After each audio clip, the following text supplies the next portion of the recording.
पिला माने study success channel रे मो गोपबंधु समस्त को स्वागत जनाऊँ। पिला माने आमे भारत रे ए मोगल शासन रो सामाजिक व्यवस्था विषय रे आलोचना करूथिले। पूर्व वीडियो रे से सामाजिक व्यवस्था रो किछिटा पॉइंट को आमे आलोचना करि सारिचे। आज आमे आउ किछि पॉइंट ए वीडियो रे आलोचना करिया। बुझियला चलो देखिबा।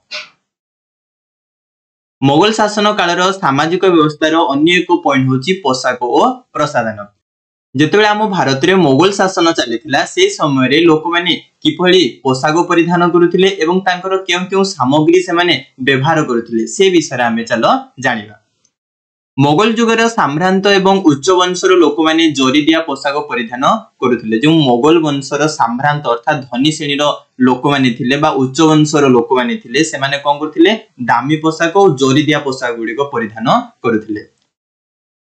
मुसलमान नारी माने सलवार साया एवं कुर्ते को परिधान करुथिले। आ जो मुसलमान नारी माने थिले से माने सलवार पिनथिले आ कुर्ती पिनथिले आ साया को परिधान करुथिले।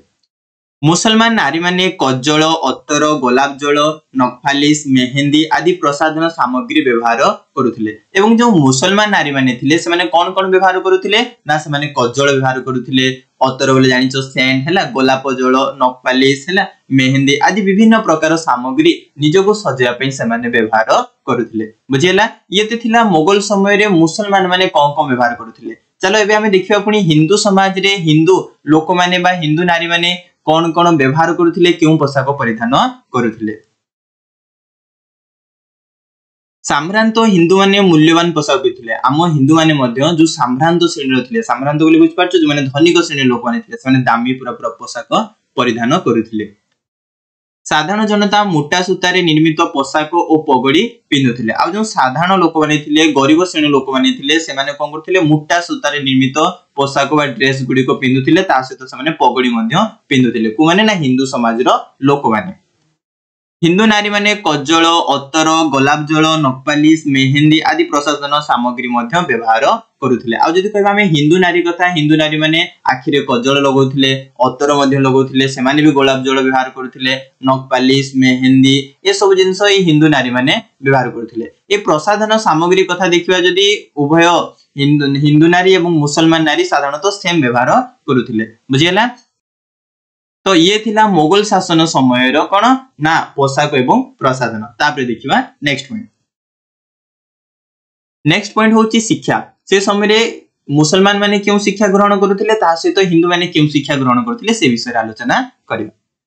मोगल जुगर मुसलमान माने स्कूल शिक्षा मक्तब रे समाप्त करी मद्रासा बा कॉलेज जाउथिले। देखो से माने प्रथमे जो मोगल माने थिले से माने स्कूल शिक्षा समाप्त करुथिले तांको स्कूल शिक्षा जोटी समाप्त करथिले ता ना होची मक्तब हैला। तापरे सेठी से माने शिक्षा समाप्त करि सारला परे से माने उच्च शिक्षा पई बा कॉलेज पई से माने कोठी जाउथिले मद्रासा अर्थात कहया गेले मुसलमान मानकर कॉलेज को कोन कहउथिला मद्रासा बोली कहउथिला। तो सेठारे से माने गणित इतिहास एवं मुसलमान धर्म विषय रे अध्ययन करुथिले। जो सी तांकर पाठ्य पुस्तक रे कोन थिला ना से माने गणित पढुथिले ता से तो इतिहास पढुथिले एवं तांकर मुसलमान धर्म विषय रे मध्ये अध्ययन करुथिले। तापरे देखिबा हिंदू छात्र छात्री माने प्राथमिक विद्यालय रे शिक्षा लाभ करी उच्च शिक्षा पई वाराणसी एवं मथुरा जाउथिले। देखो कोन कहला एवं जो हिंदू छात्र छात्री माने थिले से माने हमर प्राथमिक विद्यालय रे से माने प्राथमिक शिक्षाटा को समाप्त कर दोथिले तापरे से माने उच्च शिक्षा पई आरो अधिक पढिबा पई से माने कोन दोथिले वाराणसी मथुरा एमदी हम भारत रो विभिन्न स्थान को से माने जाउथिले। आ से माने कोन पढुथिले ना से माने भी गणित ज्योतिर्विज्ञान इतिहास आम हिंदू धर्म विषय ए सब जिंस रे हिंदू रो शिक्षा व्यवस्था पर्यवेसित थिला। बुझियला तापर देखिबा नेक्स्ट पॉइंट होची पर्व पर्वाणी। से समय रे लोक माने की पर्व पालन करुथिले चलो पढिबा। मोगल जुग रे बहु पर्व पर्वाणी मुसलमान माने पालन करुथिले। सेगुडी को कोन कोन ना सेगुडी को हला ईद उल फितर हला पर्व पालन करुथिले तापर नौरोज पर्व पालन करुथिले मुहर्रम पालन करुथिले उद उल जोहा आदि से माने पर्व गुडी को पालन करथिले को माने ना मुसलमान माने। सेमति हिसाब रे हिंदू माने कोन पालन करथिले हिंदू माने मध्ये विभिन्न पर्व पालन करथिले से माने मध्ये जन्माष्टमी रक्षाबंधन दीपावली रामनवमी एमति हिसाब रे विभिन्न पर्व पालन करथिले। बुझियला तो आज हमें एही वीडियो रे से मोगल शासन समय रो सामाजिक व्यवस्था पूरा पूरी सारी देला। नेक्स्ट वीडियो हमें से मोगल शासन रो नारी मानक विषय रे आलोचना करिबा। आपण मानको जदि आम वीडियो पसंद लाउची तेबे चैनल को सब्सक्राइब करंतु एवं आम ए वीडियो को अधिक रु अधिक लोक पाखन को पहुंचांतु एवं सब्सक्राइब करिया पई जमानु भी भूलिबेनी बुझियला। धन्यवाद।